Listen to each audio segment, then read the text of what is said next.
I never expected you to become so successful. You really are my daughter. I'm so proud of you. When I was 12 years old, my mother, who had a sick younger sister, vanished without a trace. We had no contact and I didn't even know where she was, but one day, after I became an adult, she suddenly showed up at my workplace. It seems she had accidentally found out that I graduated at the top of my class from medical school. And now, she came back to use me, after abandoning me once. What now, after all this time, on her own terms? The sight of my mother trying to cozy up to me now that I'm well known was revolting, and I even felt nauseated. The reason I wanted to become a doctor was to reduce the number of people suffering from illnesses like my sister. Not to gain my mother's approval. Please go back. You are no longer someone who has nothing to do with me. I firmly declined, and my mother seemed taken aback by my resolute attitude. While I didn't want anything to do with my mother, I was worried about my sister and wondered if there was any way I could examine her. As I looked at my sister, she was silent, but her eyes clearly pleaded for help. Seeing that, I impulsively pulled my sister's wheelchair and dashed into a nearby empty examination room.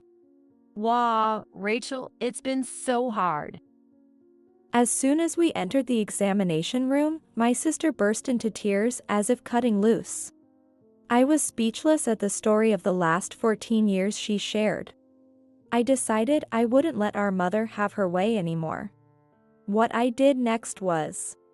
My name is Rachel. At 26, as a newcomer to the workforce, I am leading a busy yet happy life. Although I can now say I live a happy life, my childhood was far from happy, filled with hardships. It all began when I was 10 years old. The father, who had been the central figure of the family, passed away due to illness. Until then, our family was just a normal, close-knit family of 4. Surrounded by a kind father and mother, and a sweet younger sister, I lived a life without any want. But everything crumbled suddenly when my father passed away due to illness. The first to go off kilter was my mother. She had always been mentally fragile, with severe mood swings, and sometimes she would lash out at my sister and me when irritated. As children, my sister and I were only shocked by our mother's sudden change, but our father always stopped her when he saw her raising her voice, so we never thought much of it. My mother was somewhat dependent on my father, so as soon as he intervened, she would calm down and cozy up to him. But then, he passed away. My mother's depression was severe. At one point, she couldn't do anything and would shut herself in her room all day, mentally broken down. In that state, she couldn't work properly and quit her part-time job to stay at home. Fortunately, the inheritance and life insurance left by my father were substantial. Moreover, my maternal grandparents, who had already passed away, were wealthy, and my mother had inherited a considerable amount of their estate. So, even though my mother was unemployed, our family didn't face financial troubles. However, my mother's behavior became increasingly strange day by day. She began to dote abnormally on my often ill and frail sister, Kristen. And she became stricter with me. Mom, I'm hungry. Annoying. I'm busy taking care of Kristen. Here's some money. Go buy yourself something to eat. That was how my mother handled it, without cooking, just giving me money. But all she gave me was $2. I could only buy a snack, and I stopped having proper meals at home. Also, my mother used my sister's illness as an excuse to stop attending any of my school events. I need to be by Kristen's side. I don't have time for your trivial events. My mother said that and would even skip parent-teacher conferences, not to mention sports days or school performances. The school contacted us several times requesting her presence, but my mother dismissed them, claiming she needed to care for a sick family member. Looking back now, I realize how problematic my mother was. But at that time, she was still my only parent. And I loved my sister too and was worried about her frailty. So, I turned a blind eye to being neglected and convinced myself to endure whatever unreasonable things my mother said. I probably should have asked for help, but my maternal grandparents were both deceased, and my paternal grandmother, though still alive, was elderly and in a care facility. In such circumstances, with no other relatives to turn to, I never thought to rely on anyone else. While I was neglected by our mother, my sister adored me. I loved my dear sister too, and I believe we were what you'd call close sisters. My sister often said, "When I get better, I dream of becoming a hairstylist," as she played with my hair. Kristen, you're amazing. I can't even do a simple braid. Don't worry, I'll always do your hair for you. Though often looking unwell, my sister's eyes sparkled and her complexion looked healthy when she played with my hair, appearing like a healthy girl. As time went by, my mother's treatment towards me escalated for the worse.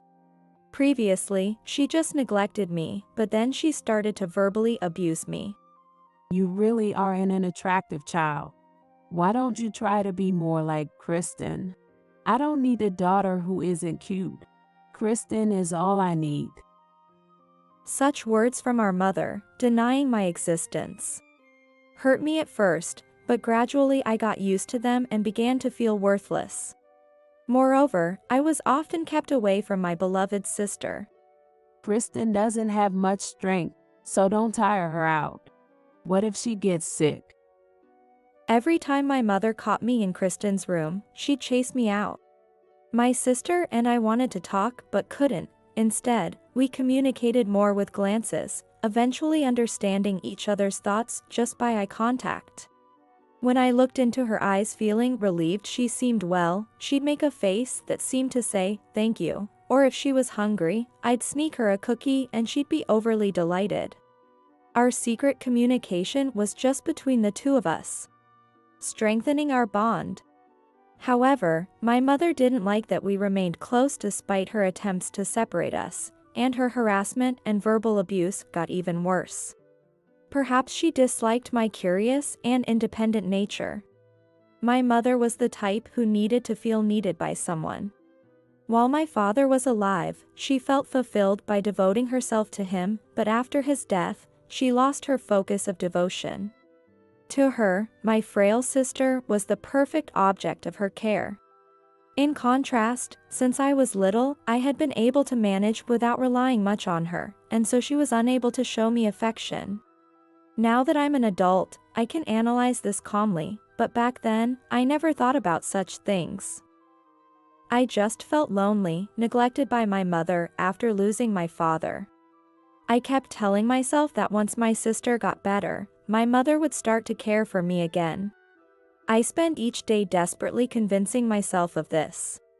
2 years had passed since my father's death. On my 12th birthday, something I never imagined happened. When I returned home from school, the house was unusually quiet.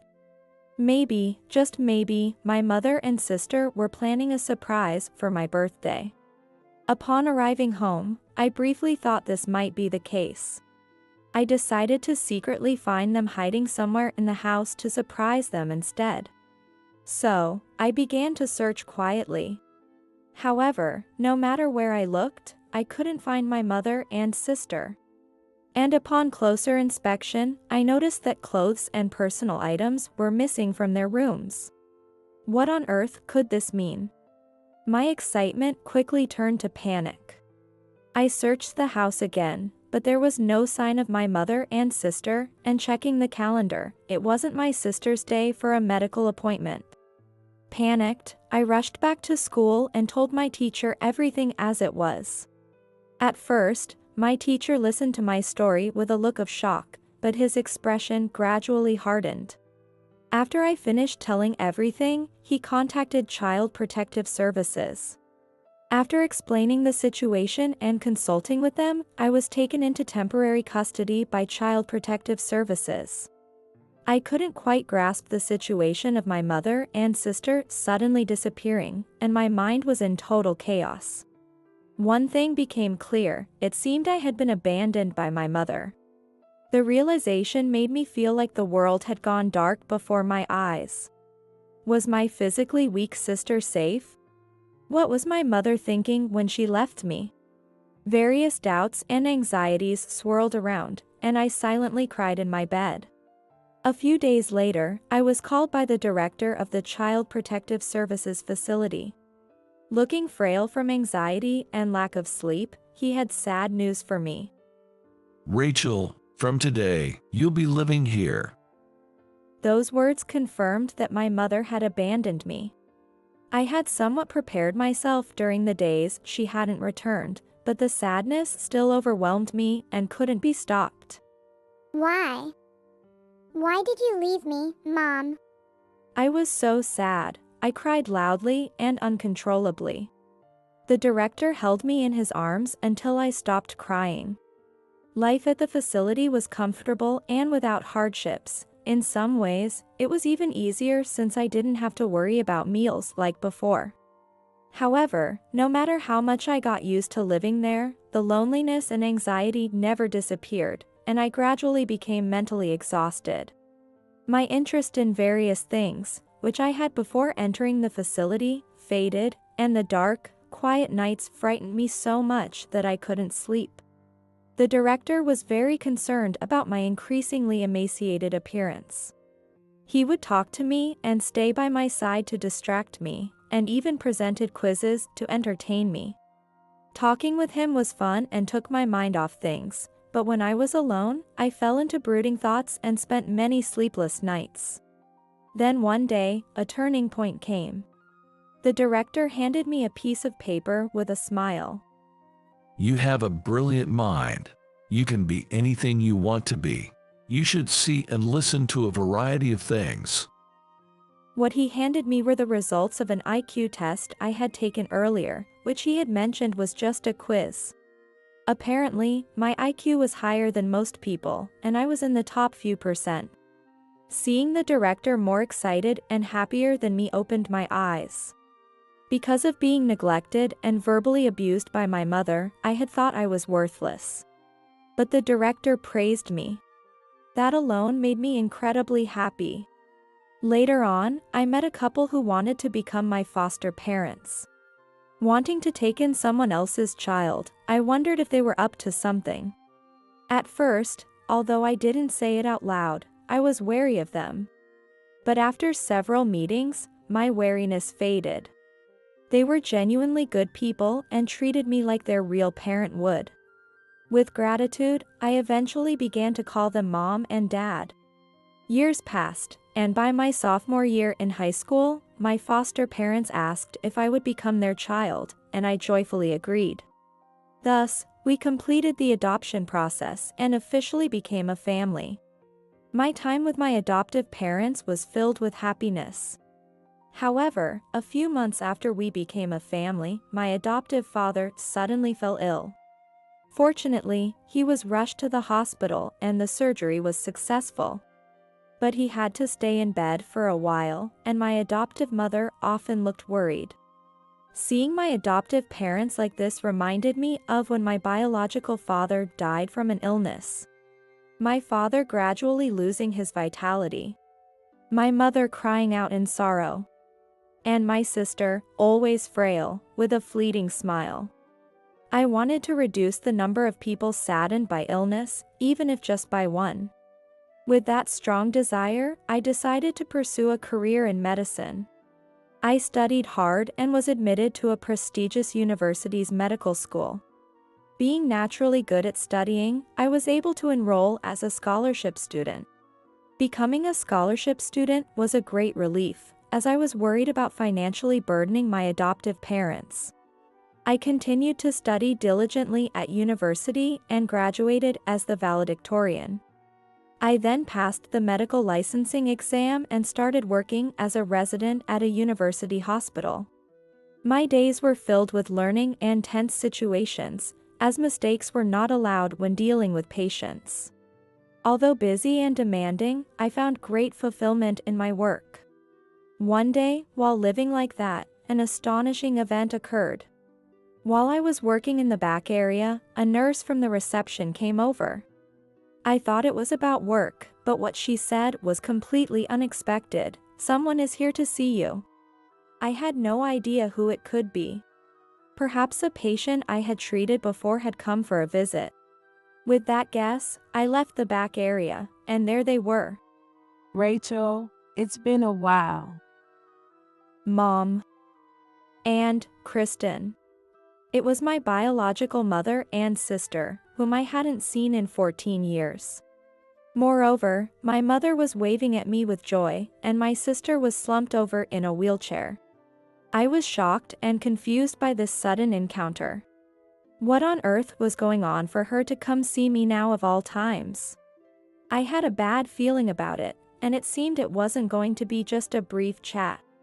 Quickly assessing the situation, I tried to remain calm and made an apologetic face, saying to them, "Sorry, I'll be free in about 30 minutes. Can you wait in the lobby until then?" I told them this. Of course, come when you're ready. My mother said cheerfully and left with my sister. Watching their backs, I felt intense anger towards my mother. After abandoning me, she now reappeared as if nothing had happened, acting all familiar. I had no idea what she was thinking, but I certainly had a bad feeling about it. Working through my mixed feelings, I rushed to meet them during my break. As soon as my mother saw me, her face lit up clearly. Overwhelmed by emotion and indignation, I confronted her. "Why are you here? More importantly, why now, after all this time?" Ignoring my cold gaze, my mother smiled brightly and responded, I saw you on TV recently. I couldn't believe how accomplished you've become.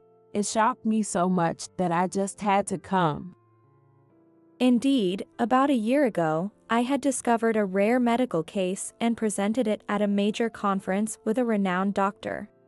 Since then, research on that disease had progressed, and recently there had been news that a treatment might be developed based on my findings. My mother had seen an image of me presenting at the conference on the news, and that's why she had come to see me. Just like my daughter. I was so proud. While my mother said this with a laugh, my heart grew colder. She had abandoned me unilaterally, and now, seeing my fame, she had turned around, trying to get close to me again, which made me nauseous. "Since you left that house, where have you been and what have you been doing all this time?"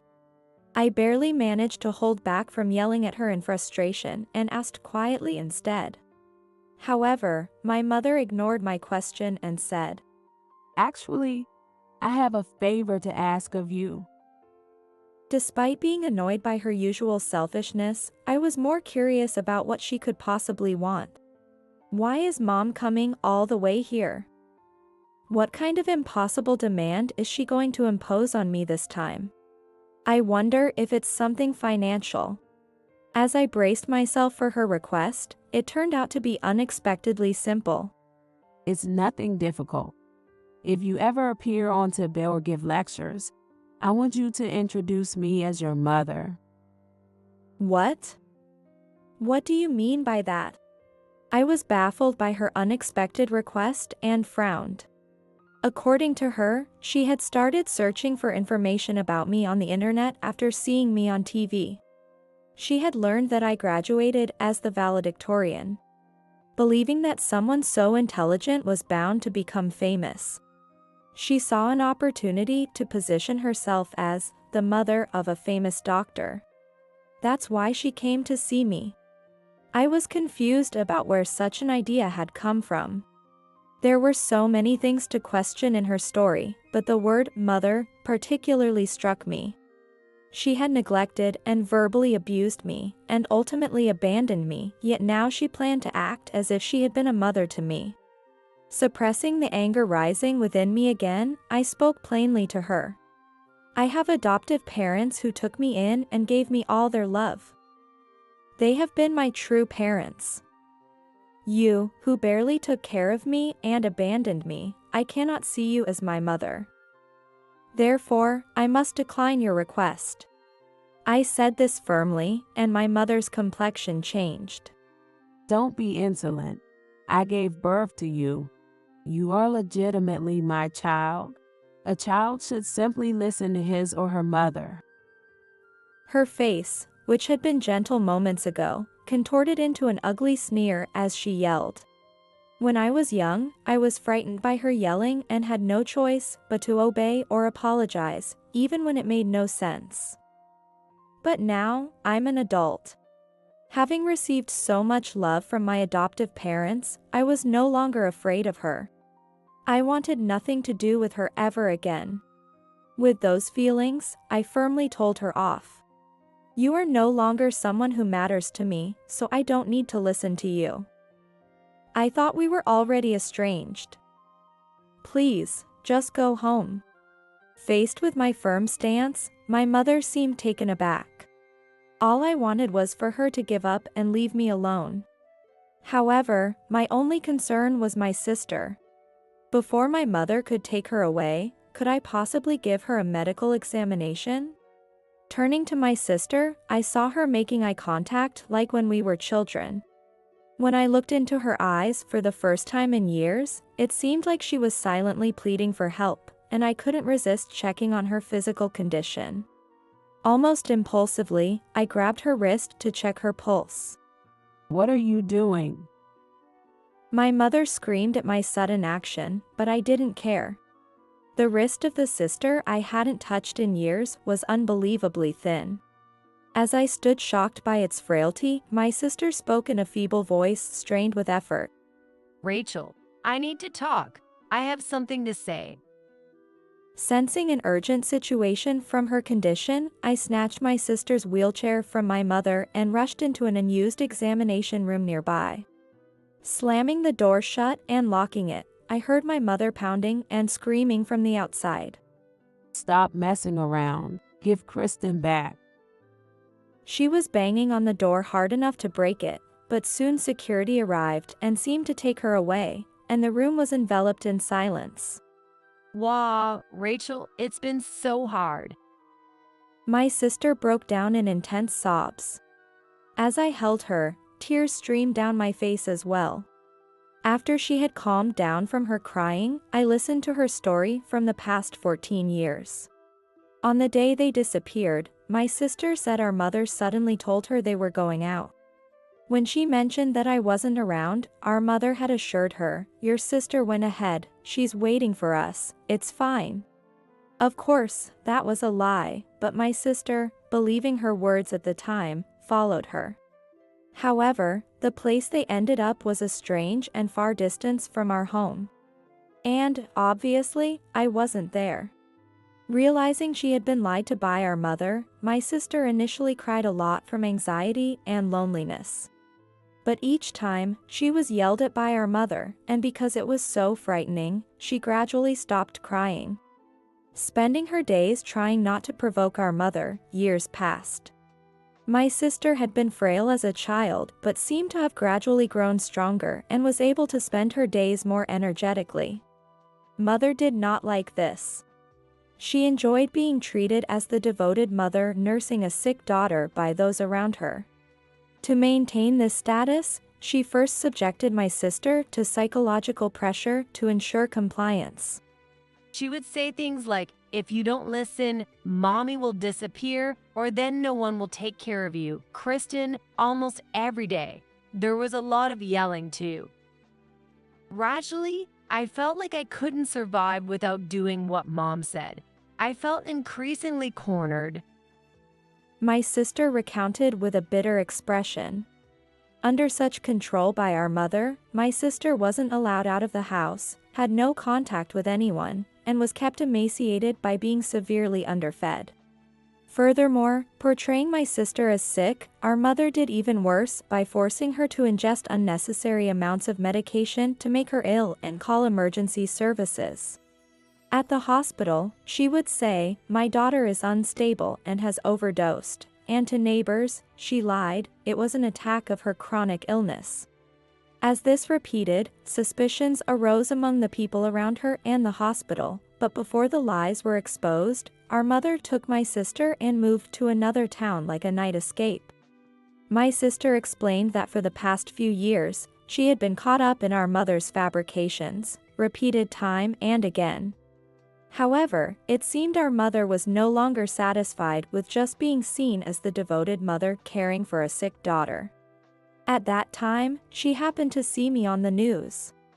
She thought that me being famous must have widened my circle of acquaintances. Therefore, my mother apparently attempted to re-establish the connection with me, and to gain more sympathy by speaking about my sister in front of more people. Due to the pressure from our mother over the years, my sister had been unable to seek help from anyone. But seeing me after so long, she realized if she didn't ask for help now, she might never get another chance. So, she gathered the courage to reach out to me.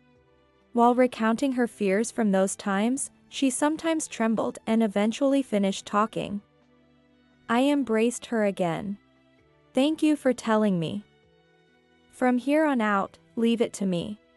After calming her by stroking her head, I took out my smartphone and called the police. Leaving my sister there for a moment, I went to find our mother, who was likely restrained by security nearby. I found my mother and the security guard in a nearby lounge area, explained the situation to the guard, and asked him to keep her restrained until the police arrived. Then, turning back to my mother. After hearing my sister's story, I felt even more unforgiving towards her and scornfully spat out. I've heard everything from Kristen and called the police. No one will think of you as a devoted mother anymore. My mother, resigned and sitting on the floor, looked up in shock at my words, then silently hung her head. Glancing at her one last time, I returned to the examination room where my sister was waiting. Later, the police arrived, and after we provided our statements, they took our accounts and said they would conduct a thorough investigation. Following the police interview, I got my sister see an internal medicine physician just to be safe. The examination revealed that she did not suffer from an illness that required a wheelchair, her leg muscles were weak but she could walk without issue, and she was severely malnourished. It turned out the wheelchair was just part of our mother's performance to elicit more sympathy, forcing my sister into it unnecessarily. Indeed, my mother had been up to nothing good. My sister was hospitalized for a few days just to be safe, and after her discharge, it was decided that I would take her in. Even after her discharge, her physical functions remained generally weakened. Slowly and steadily, over a long period of recuperation, her health finally improved to that of an average person. Eventually, the mother, who had been detained by the police, faced trial and was sentenced to prison. I attended the court several times to testify, but my mother continued her selfish testimony. When I took the stand, her delighted declaration, "That's my daughter. She's a doctor," felt almost delusional. Thinking we would never see her again. Which brought a sense of immense relief, and my sister and I exchanged relieved glances. As her health improved, my sister began to talk again about her dream of becoming a hairdresser, just like before. Her face was clear and she smiled beautifully, making me feel incredibly happy that she could smile again. Now that she was surely okay, I decided to introduce her to my adoptive parents. Even though the meeting was still some time away, her nervous excitement was quite endearing. Amidst all the household upheaval, I successfully completed my residency program. Now working as a full-fledged doctor, I renewed my resolve to become a great physician, not just for my sister and my adoptive parents, but also in memory of my biological father who must be in heaven.